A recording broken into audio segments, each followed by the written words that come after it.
26th September 2018 Sabargiri versus assistant commissioner of police honourable justice Anand Venkatesh கொடுத்த ஒரு judgement.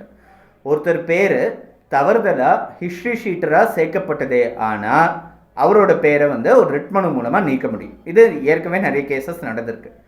தவறுதலாக சேர்த்து கொடுத்த ஒரு பழக்கம் ஒன்று இருக்குது. ஒரு எஃப்ஐஆர் போட்டு அந்த எஃப்ஐஆரை மையப்படுத்தி ஒருத்தர் பேரை ஹிஸ்ட்ரி ஷீட்டராக சேர்க்கறதுன்ற ஒரு பழக்கம் இருக்குது. அந்த ஃபால்ஸ் எஃப்ஐஆர்னு தெரிய வந்ததுன்னா அவருக்கு நஷ்ட ஈடு கொடுக்கறதுக்காக கோர்ட் ஆர்டர் பண்ண முடியும். அவருக்கு கொடுக்கப்படுற நஷ்டஈடு அந்த மாதிரி தவறுதலாக சேர்க்கப்பட்ட ஒரு நபருக்காக கொடுக்கப்படுற நஷ்டஈடு போலீஸ் டிபார்ட்மெண்ட்லேருந்து வர வேண்டிய நஷ்டஈடு அந்த ஒரு பேரை தப்பாக சேர்த்த அந்த இன்ஸ்பெக்டரோட சம்பளத்துலேருந்தே பிடிச்சி கொடுக்க முடியும்னு சொல்லி இந்த பர்டிகுலர் கேஸில் சொல்லியிருக்காங்க. Sabargiri versus assistant commissioner of police. இது ஒரு கேஸ் கிடையாது, ஒரு பேட்ச் ஆஃப் ரிட் பெட்டிஷன்ஸ்னு சொல்லி நம்மளால் பார்க்க முடியுது.